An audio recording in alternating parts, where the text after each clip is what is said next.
ஜஸ்டினுக்கும் செலினாக்கும் எப்படி பிரேக்கப் ஆச்சு? Haley wafer அப்படிங்கிற இவங்க எப்படி இவங்க வாழ்க்கைக்குள்ள நுழைஞ்சாங்க? நம்ம ஆளுங்களுக்கு கிசு கிசுனாவே சும்மா பிடிக்கும். இதுல எமோஷனலா ஒரு ஸ்டோரி இருந்தா விடுவா செய்வாங்க. பல விஷயங்கள் கண்டென்ட் பேசும்போது இதை பத்தி வந்துட்டே கமெண்ட். அதனால உங்களுக்காக இவங்க எப்படி பிரேக்கப் பண்ணாங்க, என்ன கதை அப்படிங்கிறத நானும் தெரிஞ்சுக்கிட்டேன். உங்ககிட்ட சொல்ல நான் ரொம்ப ஆர்வமா இருக்கேன். ஸோ வாங்க வீடியோக்குள்ள போகலாம். ஜஸ்டினும் செலினாவும் பாத்தீங்கன்னா ரொம்ப சின்ன வயசுல இருந்தே காதலிக்கிற மாதிரி இன்டர்நெட்லாம் போர்ட்ரே பண்ணோம். ஆனா வந்து இவங்க டீனேஜ்ல இருக்கும்போது தான். ஜஸ்டினுக்கு அப்ப 15 வயசு, செலினாக்கு வந்து அப்ப 17 வயசு. இவங்க ரெண்டு பேரும் பாத்தீங்கன்னா இவங்களோட அம்மா அப்பா வந்து ஒரு ஃபேமிலி ஃப்ரெண்ட்ஸ் மாதிரி இருந்திருக்காங்க. அப்போ இவங்க இருவரும் பாடுறாங்க அப்படின்னு தெரிஞ்சு இவங்க ரெண்டு பேரும் மீட் பண்ணட்டுமே, ஏதாவது ஒன்று பாட்டு ஏதாவது ப்ரொடியூஸ் பண்ணட்டும் அப்படிங்கிற மாதிரி ஒரு நார்மல் கான்வர்சேஷன் தான். அப்போ இவங்க இருவரும் வந்து மீட் பண்ணிக்கிறாங்க. அப்போ வந்து ஃப்ரெண்ட்ஸாக தான் இருந்துக்கிறாங்க. அதன் பிறகு இந்த சின்ன வயசுல இந்த ஃபர்ஸ்ட் லவ் அப்படி இருக்கும் பாத்தீங்களா, அப்போ வந்து இவங்க பல இடங்கள்ல மீட் பண்ணும்போது ஒரு பேன் கேக் ஷாப்ல ஏதோ மீட் பண்ணும்போது அப்போதான் இவங்களுக்குள்ள காதல் வந்து மலருது. ஆனா வெளியே இன்டர்வியூலாம் வந்து என்ன சொல்லிருக்காங்கன்னா, இல்ல எனக்கு வந்து ஜஸ்டின் தம்பி மாதிரி, நீங்க வேற ஐயோ அப்படிங்கிற மாதிரி வந்து செலினா வந்து பேசியிருக்கிறாங்க. ஆனா அதன் பிறகு இவங்க பல இடங்கள்ல வந்து இந்த டீனேஜர்ஸ் எல்லாம் அந்த கடைகளுக்கு போறது, தியேட்டருக்கு போறதுலாம் வந்து அப்பப்போ ஸ்பாட் ஆகும்போது ஓகே உங்களுக்குள்ள என்னமோ ஓடுது அப்படிங்கிற மாதிரி நினைச்சு மக்கள் எல்லாம் ரொம்ப ஹாப்பி ஆகுறாங்க. அதே மாதிரி செலினா எழுதின ஒவ்வொரு பாடல்களும் அந்த டைம்ல ஜஸ்டின் பத்தி தான் இருந்துச்சு. ஜஸ்டின் எழுதின ஒவ்வொரு பாடல்களும் பாத்தீங்கன்னா செலினாவோட அழகை பத்தி தான் இருக்கு. இப்ப இவங்களோட ரிலேஷன்ஷிப் வந்து நல்லா தான் போயிட்டு இருக்கு. ஆனா அதன் பிறகுதான் ஒவ்வொரு அடிகளா வந்து விழ ஆரம்பிக்குது. ஜஸ்டின் எப்படின்னா ஆரம்பத்துல செலினாக்கு உண்மையா இருந்தாலும் அதன் பிறகு பல மாடல்களோட சுத்துறது செலினா அவர்களுக்கு சுத்தமாவே பிடிக்கல. ஜஸ்டின் அவர்கள் என்ன சொல்லியிருக்காங்கன்னா, இதெல்லாம் வந்து சகஜம் தான், நம்ம ஃபேமஸா இருந்தாவே இது நடக்கிறது தான் அப்படிங்கிற மாதிரி தான். அதாவது அறியாத வயசுல வந்து தெரியாம லவ் பண்ணிட்டு புரியுற வயசுல இதெல்லாம் நடக்கும்போது செலினாவால அதை ஒத்துக்கவே முடியல. லவ்லயே நிறைய டாக்ஸிக்னஸ் இருந்ததா வந்து பல நேரத்துல வந்து அவங்களும் வெளிப்படையா மேகசின்ஸ்க்குலாம் வந்து இன்டர்வியூ கொடுத்துருக்காங்க. அதன் பிறகு ஜஸ்டினும் மாறுவாங்க அப்படின்னு பார்த்தா அது எதிர்பார்த்தது வந்து நடக்கவே இல்லை. அதன் பிறகு கிட்டத்தட்ட ஐ திங்க் 2012 வந்து பிரேக்கப் பண்ணிக்கிறாங்க. அந்த பிரேக்கப் பண்ணும்போது பல பேர் இவங்க கிட்ட கேட்டப்ப இல்ல இது எங்களோட பர்சனல் ரீசன்ஸ் அப்படி சொன்னாலும் ஜஸ்டின் வந்து பல மாடல்களோட இருக்கிற மாதிரி போட்டோஸ் வந்து அப்ப ரிலீஸ் ஆகி பயங்கரமான ஒரு விஷயத்த வந்து கிளப்பி விட்டுச்சு. அப்புறம் வந்து இவங்க மறுபடியும் 2015 இணைய பாக்குறாங்க. அப்ப வந்து நல்லாதான் போயிட்டு இருக்கு. பட் செலினாக்கு இருந்த கிரேஸ் வந்து பாத்தீங்கன்னா பல பேரோட வந்து பேசப்பட்டாங்க. ஃபார் எக்ஸாம்பிள் வீக்கெண்ட் அப்படிங்கிற இந்த சிங்கரோட ரொம்ப நெருக்கமா வந்து பேசப்பட்டாங்க. அதை பார்க்கும் போது செலினா வந்து ரொம்ப தப்பானவங்க, ஜஸ்டின் வந்து திருப்பி காதலிக்கிறேன்னு சொல்லி இப்படிலாம் பண்றாங்க அப்படிங்கிற மாதிரி. அதாவது கடாஷன்ஸ் கண்டென்ட்ல கெண்டல் யாரு அப்படிங்கறத பார்த்தோம் இல்லையா, அந்த கெண்டலோட வந்து ஜஸ்டின் சுத்திட்டு இருக்கிறதா ஒரு சிலது வரும்போது இவங்க ரெண்டு பேருமே துரோகம் பண்றாங்க, இவங்க எவனை லவ் பண்ணா எனக்கு என்ன அப்படிங்கிற மாதிரி ரசிகர்கள்லாம் ரொம்ப வெக்ஸ் ஆயிட்டாங்க. இப்பதான் ஒரு திருப்பு முனை விஷயமே ஆரம்பிக்குது.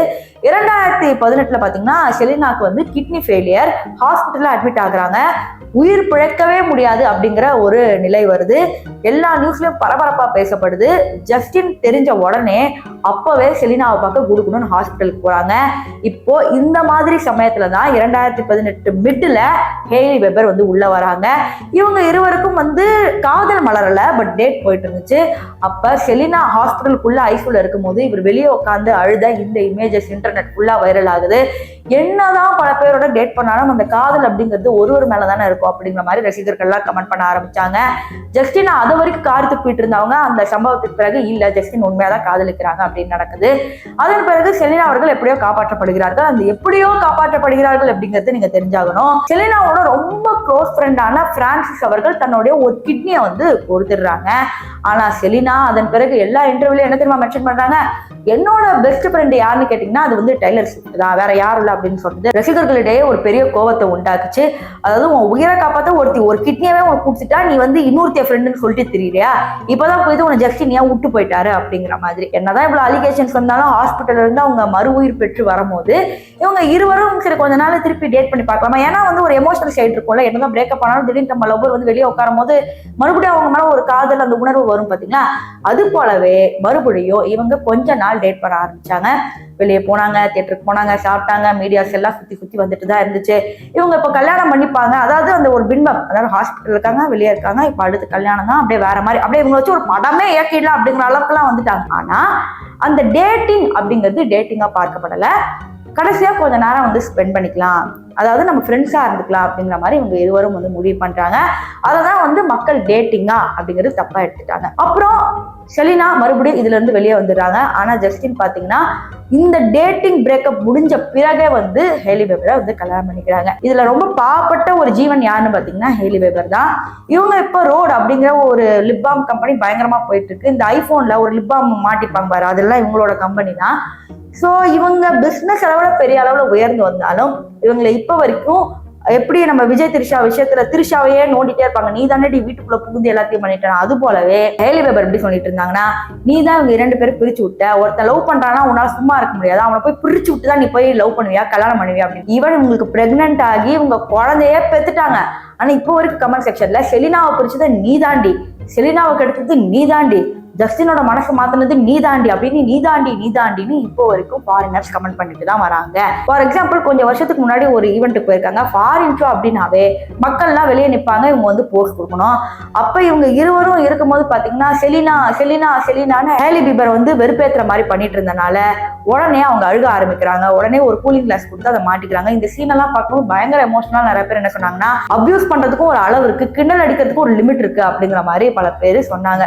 இது மட்டும் இல்லாம ஒவ்வொரு தடவையும் ஹேலி வந்து நிறைய விஷயங்கள் ஸ்டோரி அப்லோட் பண்ணுவாங்க. அந்த மாதிரி ஜஸ்டின் என்ன உண்மையா காதலிக்கிறாரு, எனக்காக அதை பண்ணாரு இதை பண்ணாரு, நான் வந்து தூங்கிட்டு இருக்கும் போது வந்து எந்திரிக்கும் போது ஜஸ்டின் வந்து என்ன போட்டோ எடுக்கிறாரு அப்படிங்கிற மாதிரிலாம் ஸ்டோரி அப்லோட் பண்ணும்போது அவங்க கண் அந்த லென்ஸ்ல உள்ள போய் பார்த்தா இவங்களை தன்னைத்தானே எடுத்து வீடியோ போட்டிருக்காங்க. அதாவது இவங்க அப்படிலாம் இருக்கணும்னு நினைக்கிறாங்க, நாங்க வந்து சந்தோஷமா தான் இருக்கணும் அப்படிங்கிறது காட்டுறதுக்காக இவங்களே ஒரு சில விஷயங்கள் பண்ணும்போது ரொம்ப பாவமா இருக்கு. ஆனா நிறைய பேர் அதை ட்ரோல் பண்ணதான் செஞ்சாங்க. அதன் பிறகு இப்ப குழந்தைய வந்து பெற்றுட்டு நாங்க சந்தோஷமா தான் இருக்கும், முதல் மாதிரிலாம் கிடையாது அப்படின்னு சொல்றாங்க. ஆனா ஜஸ்டின் வந்து பாத்தீங்கன்னா ஹேலி பேபரோட வந்து எப்படி இருக்கிறாங்க அப்படிங்கிறது இந்த ஒரு வீடியோ ஒரு சான்றா இருக்கும்.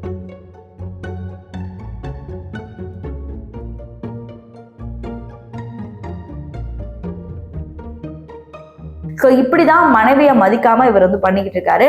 ஆனா இப்ப அப்படிலாம் கிடையாது அப்படிங்கிற மாதிரி சொல்றாங்க. ஈவன் கெண்டலும் ஹேலி பேபரும் வந்து ஃப்ரெண்ட்ஸா இருந்தாங்க. அதுல கெண்டல் வந்து சொல்றாங்க, உன் புருஷன் என் கூட தான் இருந்தான் அப்படிங்கிற மாதிரி ஆன் இன்டர்வியூல ஆன் லைவ்ல சொல்லும் போது இவங்களுக்குலாம் அங்க என்ன பண்றதுன்னே தெரியாது. அதனாலதான் வந்து ஹேலி பேபரை பாவப்பட்ட ஜீவன் அப்படின்னு சொல்றோம். ஈவன் செலினா மேலே பல அலிகேஷன்ஸ் இருக்கு. டேட் இருக்கும்போது பல பேரை வந்து பார்த்தாங்க, பேசினாங்க, கிட்னி கொடுத்தவங்கள கூட வந்து ஃப்ரெண்ட் இல்லை அப்படின்னு தான் சொன்னாங்க. ஆனா வந்து அவங்களுக்காக ஒரு உண்மையான பெண், ஒரு நல்ல பெண்ணை வந்து ரொம்ப பேசிட்டாங்க அப்படிங்கிற மாதிரிலாம் வந்து சொல்லிக்கிட்டு இருந்தாங்க. அதன் பிறகு உங்க ரிலேஷன்ஷிப் முடியுது. அதுக்கப்புறம் இப்ப செலினா வந்து வேற ஒருத்தவங்களை கல்யாணம் பண்ணிக்கிறாங்க. அதை பார்க்கும்போது யார் இந்த பையன் இப்படி ஒரு மாதிரி இருக்காங்களே, ஜஸ்டினை கல்யாணம் பண்ணி இவங்க போய் கல்யாணம் பண்றேன் அப்படிங்கிற மாதிரி மறுபடியும் கமெண்ட் பண்ணாங்க. எப்படி ஹேலி கல்யாணம் நடந்துச்சோ அதே பாடி ஷேமிங் இவங்களுக்கும் வந்து நடந்துச்சு ஒரு கட்டத்துல இவங்க குண்டான பிறகு. ஆனா வந்து வயசாக ஆளுக்கு அவங்களோட பாடி டைப் சேஞ்ச் ஆயிட்டு தான் இருக்கும். ஆனா இது வரைக்கும் ஜஸ்டினையும் செலினாவையும் மறக்க முடியாம நிறைய ரசிகருக்கு கஷ்டப்பட்டு இப்போ வரைக்கும் வீடியோ போட்டு தான் இருக்காங்க. ஆனா அவங்களோட லைஃப்ல வந்து மூவ் ஆன் ஆயிட்டே போயிட்டாங்க. இவங்க ஒரு குழந்தைய பெற்றுக்கிட்டாங்க, இவங்க 4 குழந்தை பெற்றுக்கணும் அப்படின்னு பிளான் இருக்கிறதா இன்டர்வியூல எல்லாம் சொல்லியிருக்காங்க. ஸோ இப்படிதான் இவங்களோட காதல் கதை முடிவுக்கு வந்துச்சு. இது மட்டும் இல்லாம இப்ப ஹேலி செலினா இவங்க 2 பேரும் என்ன எதிரியா அப்படி கேட்டீங்கன்னா அதெல்லாம் கிடையாது. பல ஷோஸ்ல இவங்க 2 பேருமே ஒன்னா இருக்கிற போட்டோஸ்லாம் அது ரிலீஸ் ஆச்சு. எல்லாருமே ஃப்ரெண்டா தான் இருக்கிறாங்க. நம்ம ரசிகர்களும் சும்மா இல்லாம ஏண்டி நீ தாண்டி எல்லாத்துக்கும் காரணம்னு பக்கத்துல இருந்து பெட்ரூம்ல இருந்து எட்டி பார்த்த மாதிரியே வந்து பேசுவாங்க. இப்போ இந்த கண்டென்ட் எதுக்காக அப்படின்னு பாத்தீங்கன்னா நிறைய பேர் அந்த கமெண்ட் செக்ஷன்ல அப்படி பேசினாங்க. அது மட்டும் இல்லாம நம்ம கமெண்ட் செக்ஷன்ல நிறைய பேர் அந்த ஹேலி பத்தி போடுங்க அப்பதான் எல்லாமே அப்படிங்கிற மாதிரிலாம் வந்து ஒரு கிலோ பேசும்போது அப்படிங்கிற மாதிரி இருந்துச்சு. ஸோ அதனாலதான் இந்த கண்டென்ட். இவ்வளவு நாள் எனக்கே இப்படி ஒரு விஷயம் நடந்தது பெருசா தெரியவே இல்லை. அதாவது தெரியும், ஆனா எதுனால அப்படிங்கிறது நான் பெருசா பார்த்ததே இல்லை. ஆனா உங்களுக்காக தான் அந்த கண்டென்ட் எடுத்துட்டு வந்தேன். இதுக்கப்புறம் யாரை பத்தி பேசலாம் அப்படிங்கறத கமெண்ட் பண்ணுங்க. இது மட்டும் இல்லாம எங்களுக்காக உங்களுடைய சப்போர்ட்டா ஒரு சப்ஸ்கிரைப் பட்டனை தட்டி விட்டு போங்க.